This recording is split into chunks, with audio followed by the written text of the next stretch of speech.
Hello, so let's continue from where we left with dynamics. We left from here, we considered a case where two balls, two particles of mass 5 kg and 13 kg were moving to the right direction, and after collision, they were still moving to the right direction. We found the velocity to be 4.8, and then we sketched the momentum time graph.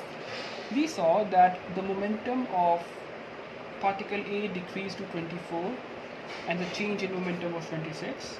The momentum of particle B increased to 78 and the change of momentum was positive 26.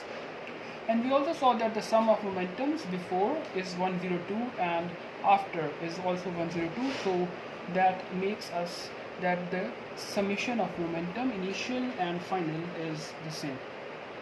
Conservation of momentum is proved. So, and then we also sketched the force time graph.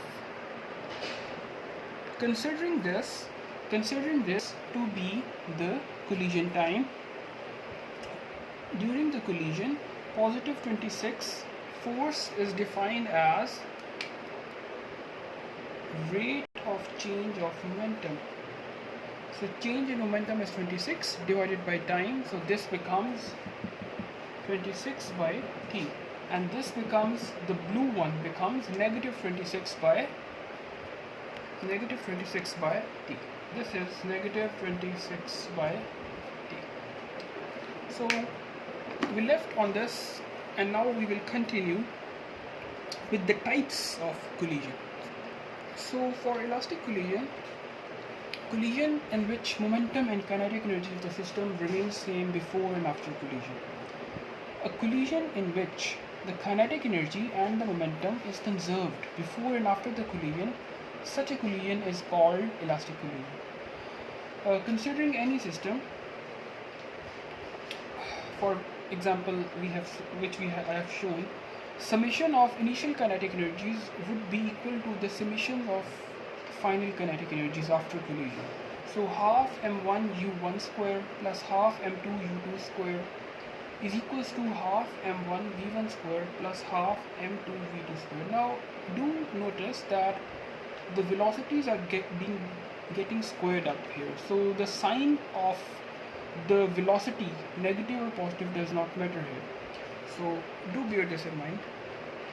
Now considering inelastic collision, it is a type of collision in which the momentum is conserved but the kinetic energy is not conserved. Such a collision could be sticking of two bodies, or any collision in which heat loss have occurred. So the kinetic energy is not equal to the final kinetic energy, the sum of the kinetic energies basically, so that's not equal, but the summation of the initial momentum is equal to the summation of the final momentum. So such a collision is inelastic collision. Now let's discuss relative velocity equation. Now relative velocity equation, we consider here all velocities before and after moving in the positive direction, and the relative speed of approach would be the difference of u2 minus u1. Then if we say that u2 minus u1 is the relative speed of approach, then the relative speed of separation would be negative sign v2 minus v1. This is relative speed of approach equals negative relative speed of separation. Now if this v2 direction is reversed, you just put a negative, you just reverse the sign of v2, so it's negative, put a positive here. If this v1 reverses, just put a negative v2. If this u2 reverses, just put a negative u2, and if this u1 reverses, just put a opposite sign, which is positive u1. So that's it for relative speed velocity equation.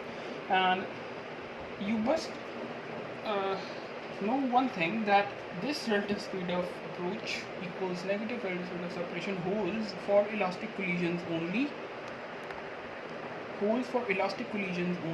and it does not hold for inelastic collision. Now here's a summary for elastic and inelastic collisions. For elastic collisions, momentum is conserved, kinetic energy is conserved, and the relative speed of approach equals the relative speed of separation.